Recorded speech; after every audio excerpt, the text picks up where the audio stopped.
ఎవరూ లేరు సార్. నన్ను షూట్ చేస్తారా సార్? మీరు ఎక్కడికి వెళ్ళినా మీ కాళ్ళు కట్టపడే కుక్కను సార్ నేను. మీరు చెప్పిన పనుల్లో చేశాను. అలాంటి నన్ను సార్, నాకు 56 ఏళ్ళు వచ్చాయి సార్. రిటైర్ అవ్వబోతున్నాను. నాకు పెళ్లి కాని ఒక కూతురు ఉంది సార్. నా కుటుంబం నన్ను నమ్ముకుని ఉంది సార్.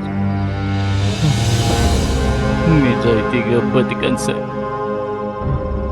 ఆస్తి ఏవి కూడబెట్టలేదు. నిజాయితీగా ఉండడం తప్పే సార్. ఒక్క సెకండే తప్పు చేశాను సార్. అందుకు ఎంత పెద్ద శిక్ష వద్దు సార్. దయచేసి నన్ను క్షమించి వదిలేయండి సార్. నేను ఇక్కడి నుంచి పారిపోతాను. నేను నిన్నెందుకు షూట్ చేయబోతున్నాను దానికి కారణం కూడా నీకు తెలీదా? తెలియలేదు సార్. సార్, మీరు నన్ను షూట్ చేయాలని నిర్ణయించుకుంటే ఒకే ఒక్క చిన్న రిక్వెస్ట్ సార్. నేను కళ్ళజోడు తీసాక షూట్ చేయండి సార్. ఎందుకంటే కళ్ళజోడు తీసేస్తే నా కళ్ళు మసగ్గా కనిపిస్తాయి. నేను చావడం ఇడియట్కి తెలియకూడదు సార్. Please sir. ఏంటి సెంటిమెంట్? అవును, నువ్వు నన్ను ఎలా పిలుస్తావు?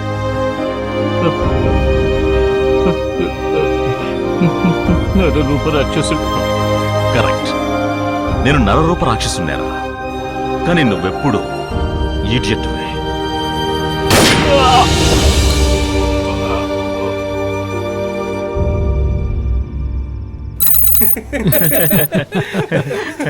మావా, తెల్లారితే నీకు పెళ్లిరా, ఇంట్లో ఓవర్గా చదువుతురా. పెళ్లి ఉదయం కదా, ఈలోగా దిగిపోతుందిలే. ఎప్పుడు ఇక్కడ ఉండకూడదు, బయటికి వెళ్ళిపోండిరా. వీళ్ళంతా నా ఫ్రెండ్స్, వాళ్ళని బయటికి వెళ్ళడానికి నువ్వెవర్రా? నువ్వు మీ ఫ్రెండ్స్ తో ఆడిన ఆటలన్నీ నేను చూసే వస్తున్నాను రా. ఎంతగానో చెప్పాను కదరా, తప్పు చేయొద్దు తప్పు చేయొద్దు అని. మళ్ళీ ఇలా తప్పు మీద తప్పు చేస్తూ వచ్చావు కదరా. ఎక్కువగా మాట్లాడకు ప్రసాద్. మాట్లాడగరా.